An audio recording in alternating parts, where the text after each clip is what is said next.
My third artifact is a philosophy research paper, which I had to do for my world history class. And the essential question for this project was, how has your philosophy/philosopher impacted today's world? And I chose to do my project on Socrates. Right before I chose Socrates, we had a lot of topics that we had learned about previously in our world history class. We learned all philosophies and philosophers from Taoism to Christianity, to the Aztecs, the Mayans, all the way to Socrates. And Socrates really sparked an interest in me, so I decided to do my paper on him to get to know more about him and his philosophy. What I learned about Socrates is that he was born in 469 BCE, and we don't really know a lot about his philosophy and his views of birth, life, and death, because he was more focused towards education.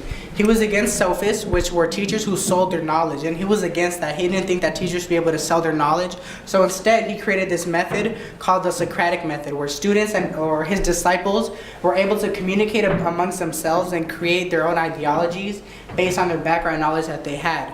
So Socrates was a really great philosopher in the aspect of education, so we really don't know much about him. So my paper did involve and was created more towards education, unlike my other peers.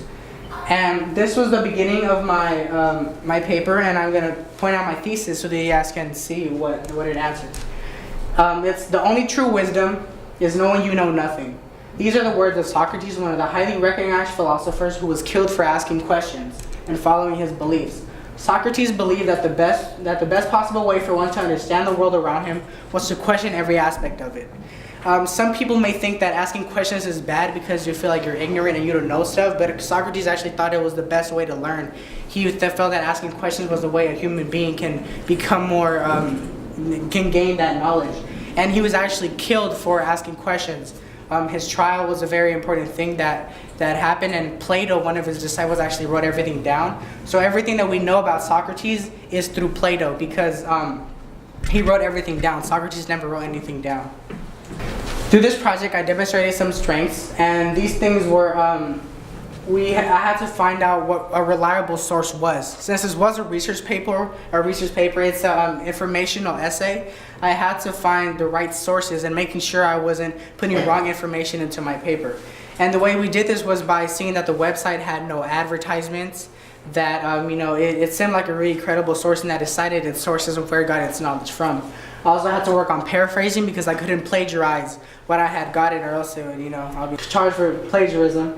And then I also had to, my work cited was when I cited all my work, so that, again, I didn't plagiarize. I need to grow on asking for help because I'm more of an independent worker. I don't really like working in groups, and I feel like I didn't ask for help as I could have, and I probably would have hadn't gotten an even better paper if I would have asked for help from my teacher.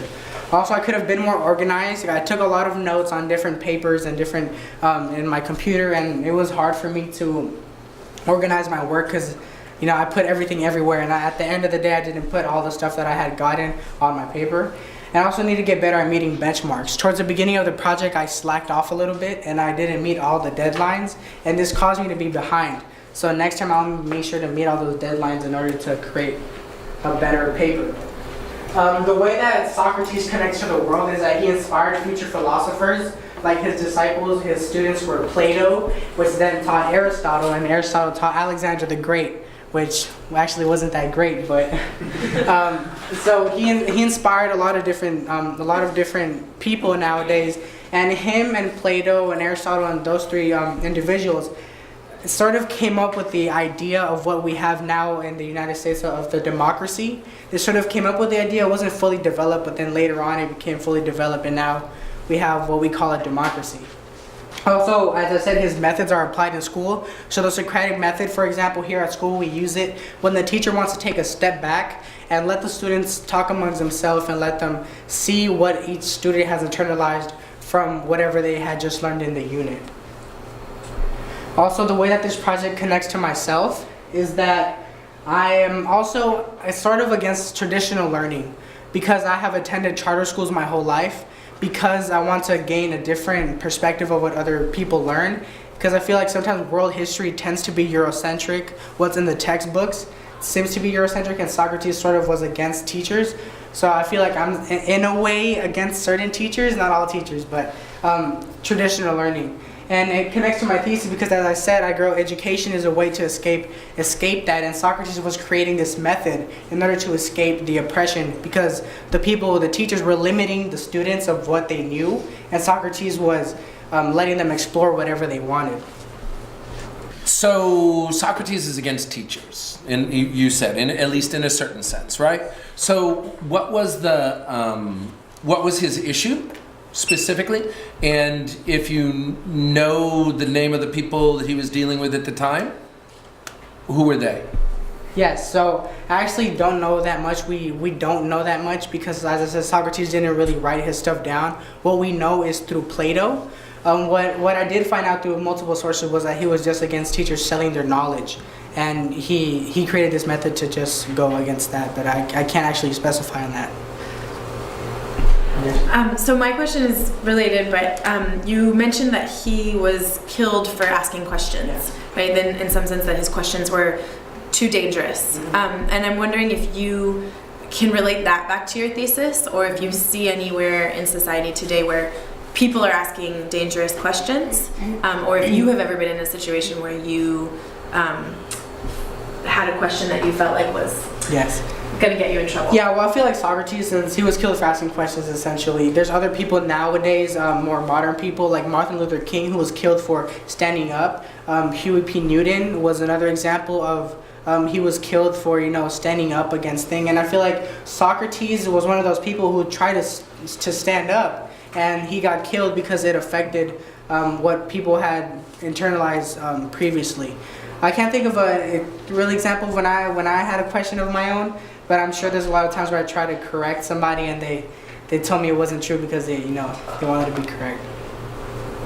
Any question, guys? How was writing a research paper similar or different from other essays you have written?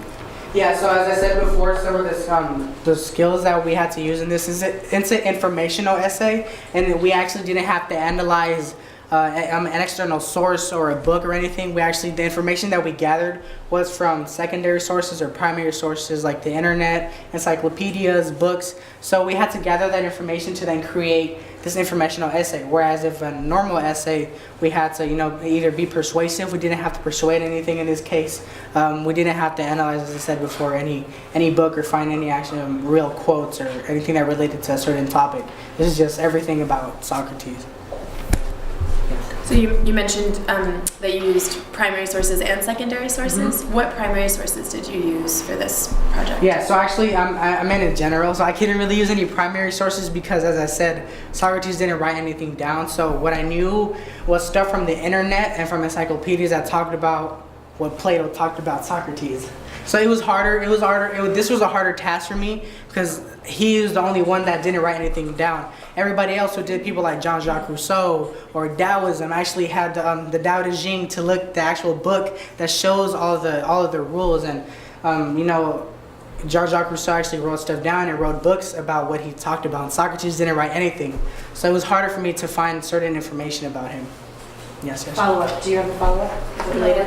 Follow-up question. Were you able to read any of Plato's writings? I actually wasn't, because mostly what I wasn't getting too deep into what Plato wrote about. The most that I did was about the Apology, which was the book that Plato wrote about Socrates' trial. But I actually didn't get to read any of his readings, but I look forward to getting to read more about Socrates' trial.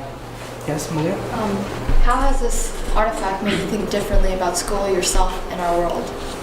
Yeah, so as I said, Socrates is one of the first examples of people who stood up against incorrect teaching, and I feel like it has affected me because I want to stand up against people who are learning the Eurocentric side of stuff and are learning the underground stuff that is never taught. And I feel like he really sparked this interest in me to stand up and to not be scared. Even though he was killed, I don't want to get killed, but he's just sparked that in me, that human beings can stand up, and it's not anything new to the world.